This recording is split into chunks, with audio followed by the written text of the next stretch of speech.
let's say that we have the indefinite integral, and the function is 3x squared plus 2x times e to the x to the third plus x squared dx. So how would we go about solving this?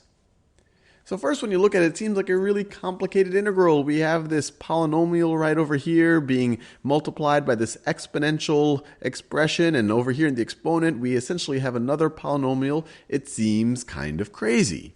And the key intuition here, the key insight, is that you might want to use a technique here called U substitution.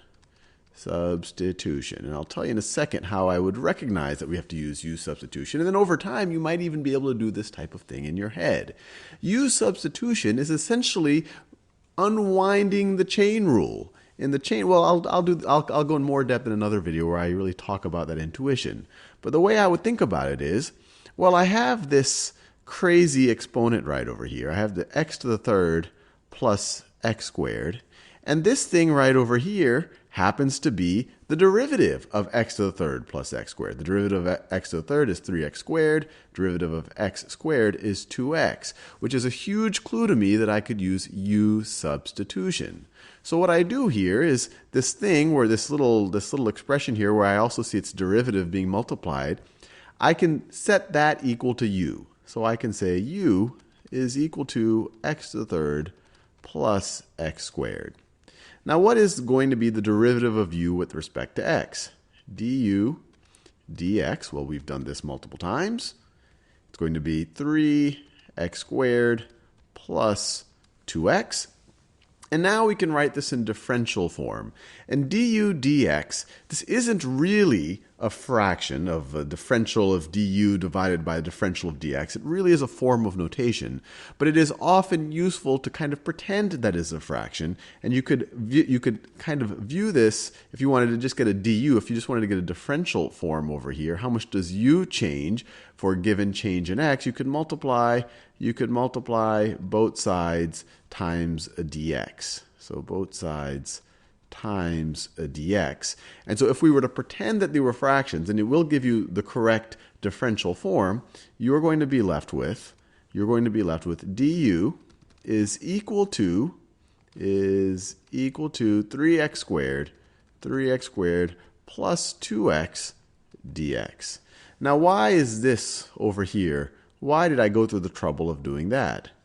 Well, we see we have a 3x squared plus 2x, and then it's being multiplied by a dx right over here. I could rewrite this original integral.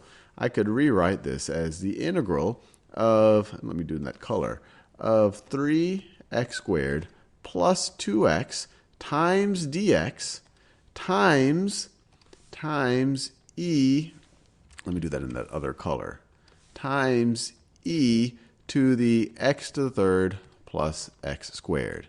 Now, what's interesting about this?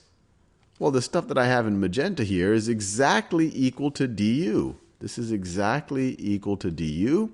And then this stuff I have up here, x to the third plus x squared, that is what I set u equal to.